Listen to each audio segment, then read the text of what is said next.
Hi, this is the Common Sense Christian channel, and I wanted to start off today with a quote from Henry Ford. I think just about everybody recognizes Henry Ford as the founder of the Ford Motor Company.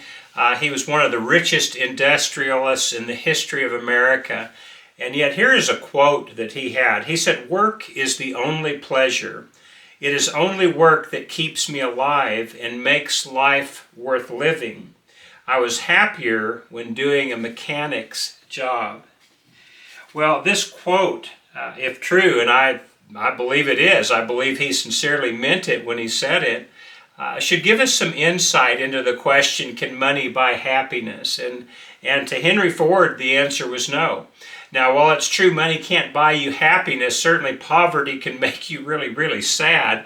And so there does have to be some kind of a balance between having money and not having any money. You've got to have enough to get by. But as far as the idea that somehow riches can make you happier, that's not necessarily true. And Henry Ford's comment, I believe, was very insightful. He was happier when he was a mechanic than he was when he was one of the most famous, influential, and wealthy people in America. Why is that? And of course, from his perspective, he just was more content. He enjoyed what he was doing when he was a mechanic. There's no question he enjoyed what he was doing as far as being the head of the Ford Motor Company. He came up with all sorts of innovations. He was continually using his mind in such a way to where work had to be fascinating to go to each day, but it still wasn't the same to him as it was when he had fewer responsibilities and was just doing what he wanted to do. And so I wanted to talk about that today because I think a lot of times we get way too hung up in what our salary is going to be instead of looking at what our work is going to be. Many people are in a career that they never really thought about getting on a career path such as they're on. They just took a job and they just kept advancing. Now, for those who found happiness doing that, that's great.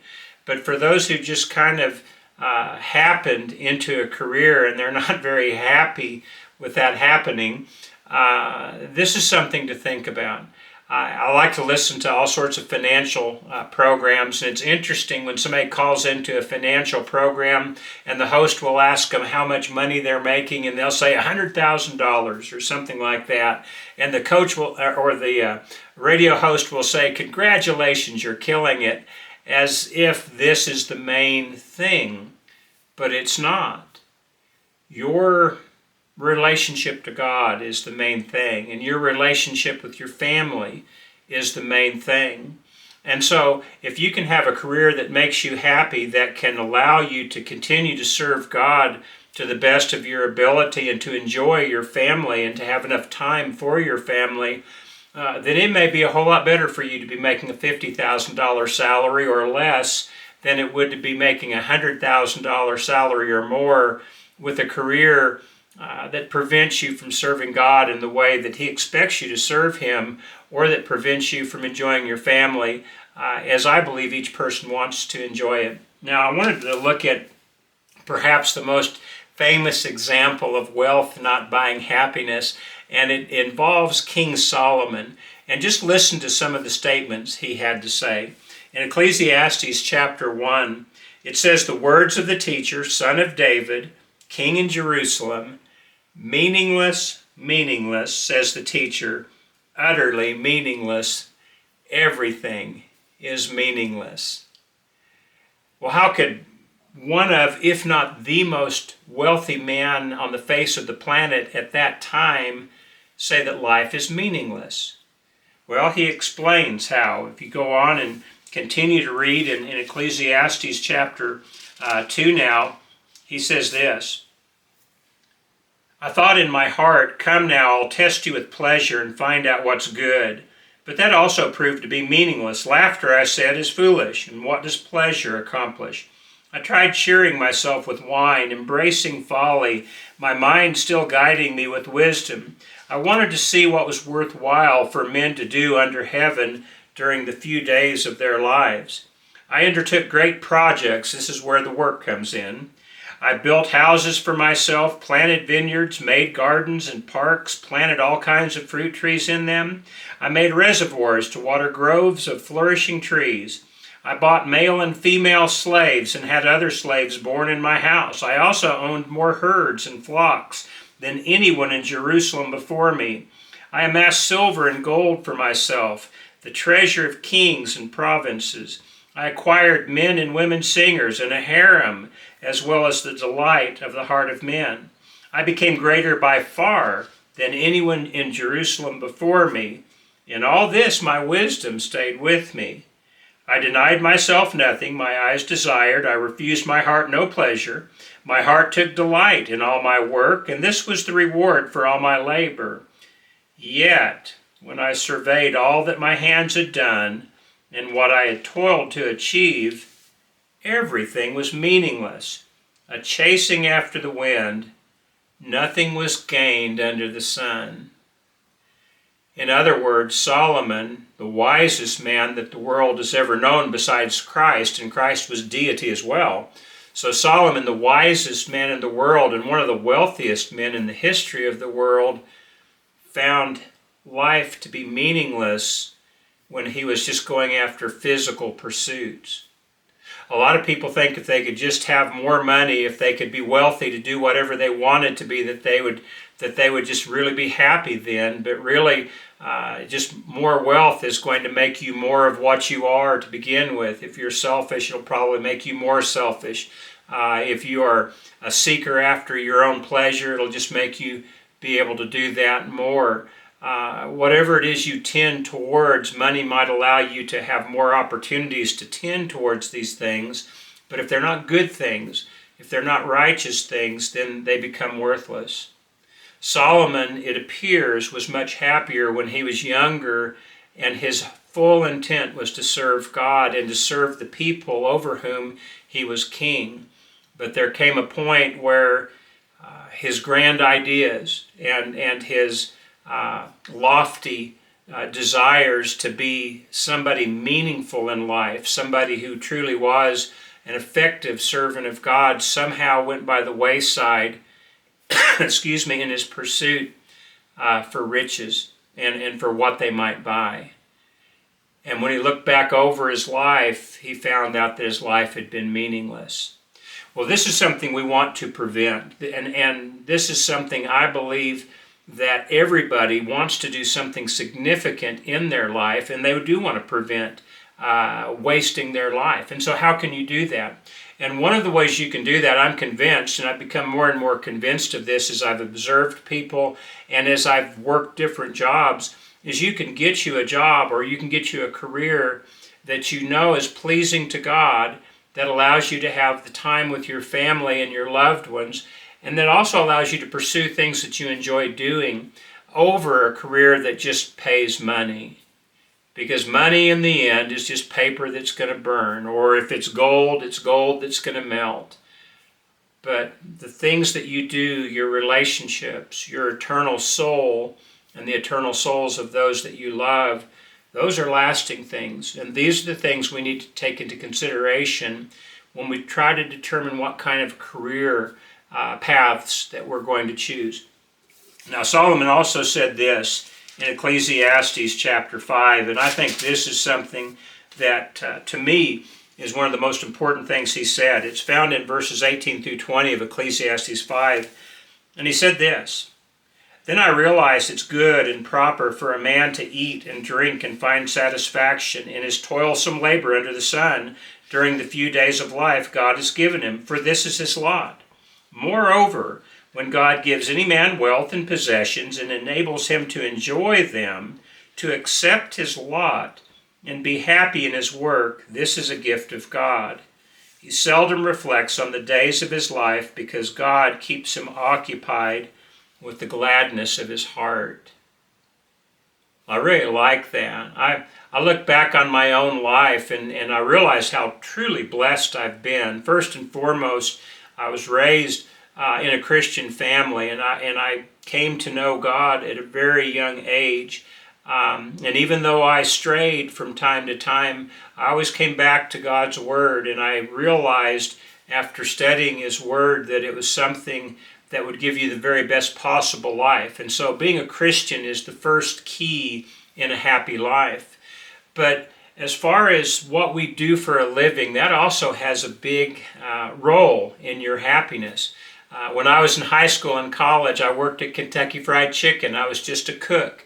Although they made me a shift supervisor and allowed me some management responsibilities. But the thing was, I enjoyed that. I enjoyed working around the people. I enjoyed having a job that I knew what I was doing, that I was good at, and that I was surrounded by people that I liked being surrounded by. And so I really enjoyed working at Kentucky Fried Chicken. And then when I got out of college, I went to work as a real estate appraiser, and I was able to be trained by my father, and that was really a special time. I got to know him, and my mom worked at the same company, and so I got to know her even better, and I just really enjoyed that. And I was a real estate appraiser for over 13 years, and other than the fact that it was certainly a struggle at the beginning trying to make enough money to make ends meet, it was a job that I really enjoyed. It was something when I came to work in the morning, I knew I was going to have something interesting to do. And because it was a type of self-employment, after 5 years, we split our offices and didn't split the family, mind you, but it became prudent to split the office. And so I was self-employed for 8 of those 13 years, and I thoroughly enjoyed that. And I was able to take time with my family. Now, there were periods of time where I worked too much, and I've always tended towards being something of a workaholic. And so I had to watch that and try and make sure that I was balancing my service to God and my responsibilities towards my family with my work that I loved. And so it's awfully nice when you're balancing things that you love, God, family, and a job that you enjoy.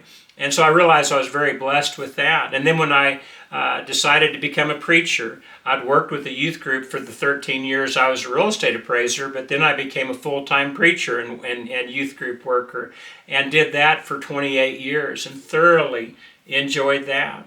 I can't think of a more fulfilling career as far as my life went. And so I've been very blessed with good jobs. I've also had a few jobs I didn't enjoy. I worked one summer patching pipe in the hot Wyoming sun. I've spent a couple of days detailing cars, and I spent one day working at Pizza Hut.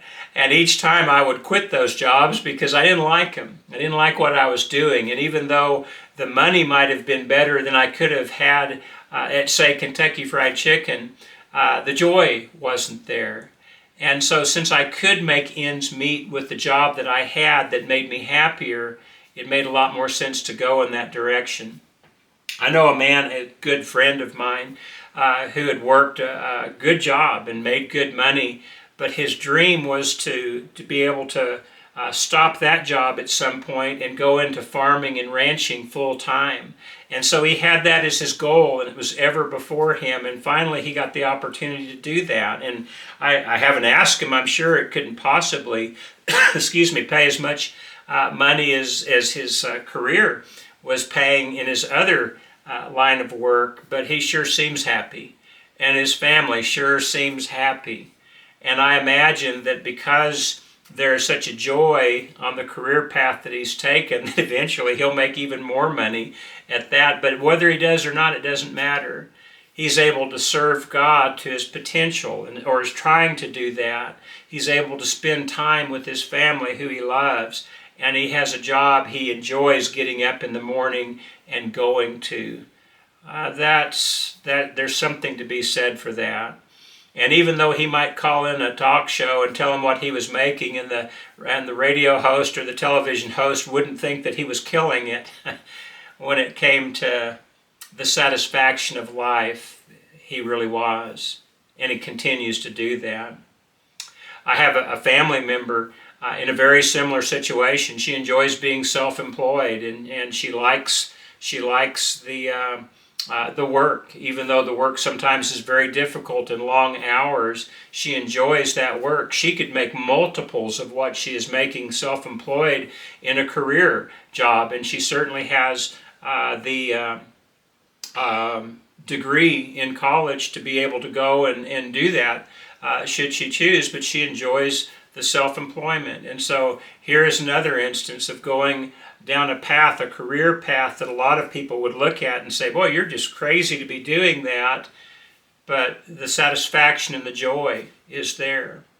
Now, I realize that there are people that might be listening that might say, yeah, I'm going to quit my job and do what I love to do, and you might not be able to make enough money to get by. If that's the case, then you're going to run into other problems.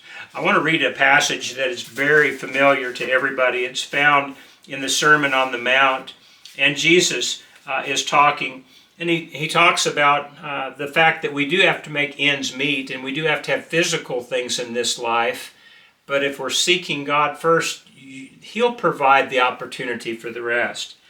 He says, so do not worry, saying, what do we eat, or what shall we drink, or what shall we wear? For the pagans run after all these things, and your heavenly Father knows that you need them. But seek first His kingdom and His righteousness, and all these things will be given to you as well. Therefore do not worry about tomorrow, for tomorrow will worry about itself. Each day has enough trouble of its own. Well, here we find a key.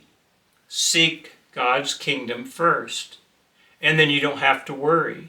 Now, if you get a job that pays so little that you can't make ends meet and you are starting to worry, then you're not fulfilling this command at all, and maybe you do need to find something else that will allow you to get paid a little bit more so you worry less. We don't need to get ridiculous and not do anything, is my point, even if not doing anything would make you happier. There's a lot of people, if they could just drink beer and play video games all day, they'd be happy, but what kind of a life would they have? But if we're talking about choosing what you're going to do for a living, your work and your career, and you find something that you love that allows you to serve God to the utmost of your capacity, that allows you the time for your family that's required of you, and that you want to give, that you want to have, and you can have a career that brings you joy, even if it doesn't pay you quite as much as another career, then by all means take the career that brings you joy, as long as you can still make ends meet. Because the bottom line is this: when God blesses you to the point where you can even enjoy your work, that's a pretty good life. It's a pretty blessed life, isn't it? And we want to have something that we're going to be content in, so that we're not always tempted to grumble and complain about our situation. So if we can find out something to do that allows us to continue to be first and foremost a servant of God, and then secondly allows us to give the proper time to our relationships, then by all means, whether this salary is as good as one in a job that you just hate, take the salary and the career that you'd like to do, that you're going to love being a part of, as long as it allows ends to meet. And I believe by doing so that you're going to be able to fulfill a dream that most people have but few achieve. You're going to be on the path to heaven. You're going to be surrounded by people who love you, that you have the time to enjoy. And then you're going to be doing something that you love. A wise man said a long time ago, maybe this is an old Chinese proverb or something, I can't remember where it came from, but it was essentially this: work at something that you love, and you'll never work a day in your life. And I think that's true. When you can find employment that you really enjoy, then you look forward to going to it. And it gives you something that is quite critical, because your job is going to take up probably the greatest majority of your time. And so you want to be making sure that you're doing something that's pleasing to God, that you enjoy. And when you find that, be sure and be thankful to God for it. And don't worry about whether or not other people think that you're killing it or not. You find something that you love to do that allows you to pay the bills, and above that allows you to serve God and be with your family, and you're going to be doing pretty good. And then someday there will be heaven, where we're going to have a type of a work that I think will be beyond our wildest dreams. Well, that's it for today. I just wanted to address that. I'm afraid too many people go in directions of careers for money only, and while money's a serious consideration, your relationship with God is first and foremost, and then your relationship with your family. And then after that, if you can find something that you love to do that will pay the bills, that's a good life. And you have nothing to be ashamed of, because you're not making as much as the people that appear to be making next door, because your life is wealthy. Solomon, the king, who could have done anything he wanted, who had all the wealth in the world, was not happy with his choices, was not happy with his direction, and was not happy with the outcome of his work because it was not the right focus. And if you find something that you're in a situation like that that's not the right focus, then do everything you can to get a different situation. And if you can do that, I'm convinced you'll be pleasing to God. And as a reward, He'll make sure that you have a situation that you'll be pleased with as well. Well, that's all for today. I really do appreciate your tuning in. Hope this gives you something to think about, and I hope it helps. But until next time, I pray that God will richly bless your efforts as you seek to serve Him to the very best of your ability.